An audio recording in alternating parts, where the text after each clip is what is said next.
Welcome to Uncommon Analysis. If it's your first time here, welcome.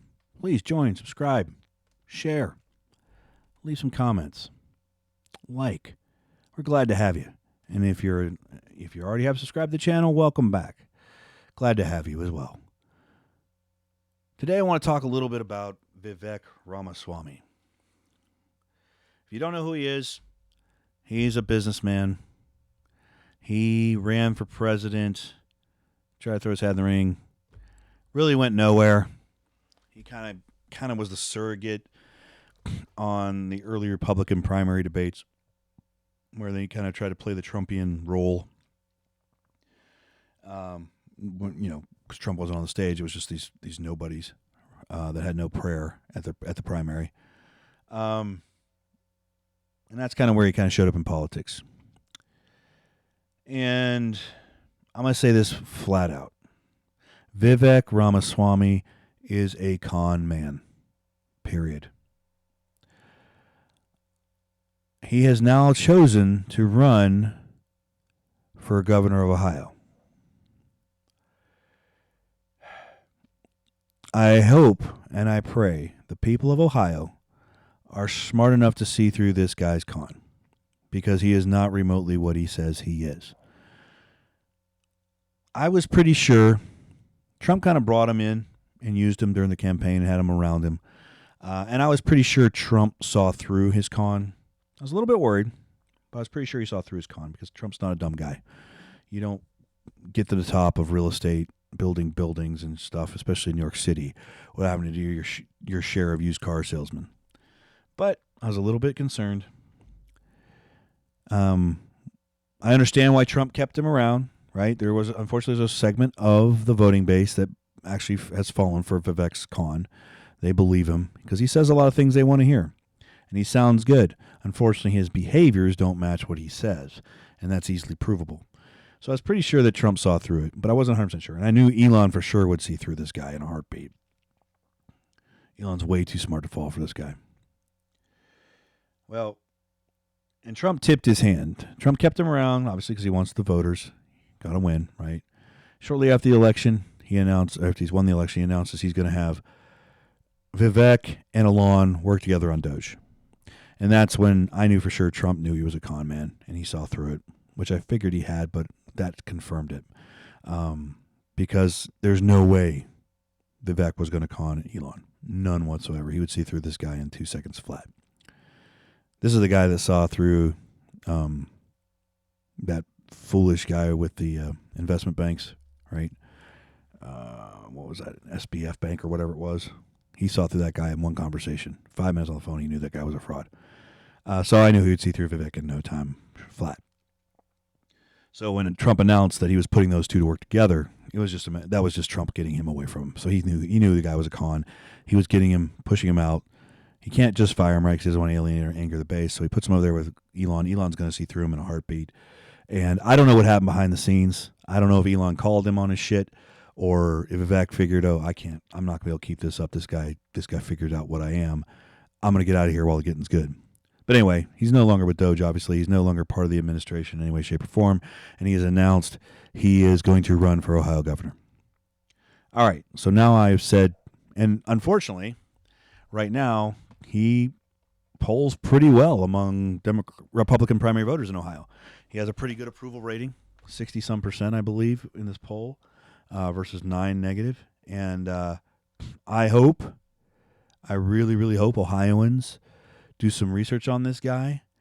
He is not what he claims to be. He is not what a lot of the right-wing press and punditry is telling you he is, because unfortunately, this guy has conned some of the right-wing alternate media into believing his horse shit as well. They think he actually is a good guy, not a complete fraud. He's a fraud. But right now he looks like he's got some name recognition. He's got a fairly good approval rating. So hopefully Ohioans will do their research, find out that this guy isn't who he says he is. I know Ohioans are smart enough to see through it. It's just a matter of whether or not they will be given the information in an effective way to see through this guy.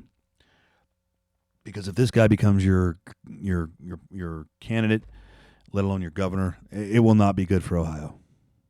It won't. This man has no business being anywhere in government. Anywhere. This guy is everything they claim Trump is about being a con man and self-serving. This guy lives. And why do I say that? Well, there's a lot of reasons, but let's go through one. Okay, let's go through this article. This is a Newsweek article published back in, I think, 2015. It's an opinion. 2023. This is an opinion piece. And there's a lot of things in here that talk about how he's a fraud. But this is the most important one of them all that shows you how big of a fraud this guy is. In 2015, one of his companies bought a drug that failed phase 2 trials. Completely failed. It failed multiple times. I think Pfizer may have been the drug. I don't remember who the original creator of the drug is. But his company bought it. Then he had his mom, right? He had his mom run and do another phase 2 trial, right? Right. So they acquired the drug $5 million in 2014, 6 months before the IPO, after the majority of phase 2 trials had failed to meet primary endpoints. So they had phase 2 trials. It had failed repeatedly. He and his mother conducted a new phase 2 trial in 2015 with less than 700 subjects, claiming it demonstrated it was sufficiently improvement to support a phase 3 trial. So all the trials up to this point had said they sucked. This drug wasn't going to work. They bought it for cheap. They bought it for $5 million. And then he has his mom run a study. She was an MD at the time. And she may still be for all I know. Run a study and then claim, oh yeah, it shows promise. So they're pumping it up. They pump it up, right?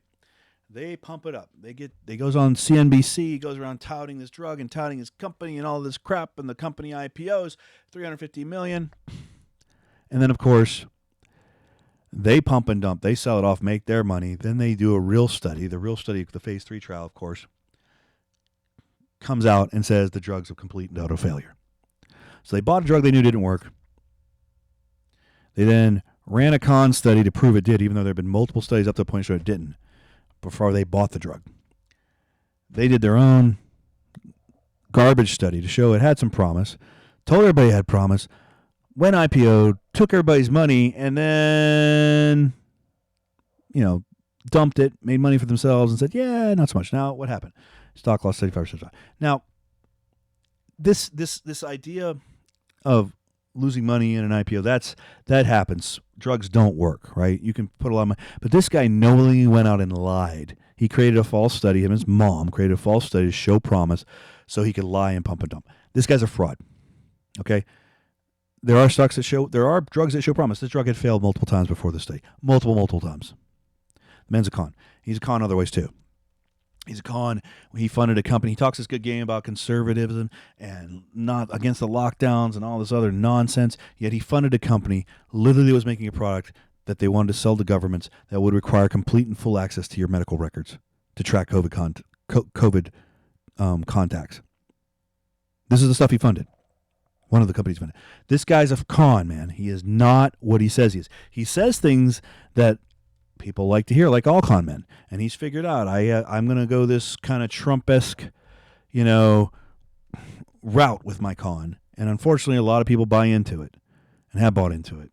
But when you look at what this guy has done and you look about, versus what he said, it does not line up. None of it does. The man's a fraud.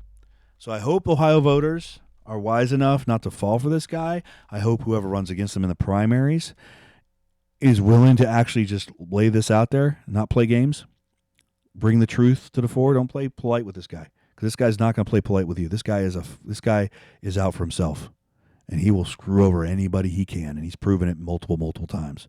So Ohioans, I pray you guys wake up a little bit there. Do not make him your governor. Do not make him your nominee. Look into this guy's past. Like, really look into it. Not look into what he says his past is. Look into what actually has happened in his past and what he has done. Because this man is every bit the con man and fraud. Every ounce of it. In Ohio, you deserve better. All right. Well, that's all I got for the day. I hope you have a great one, and I am out.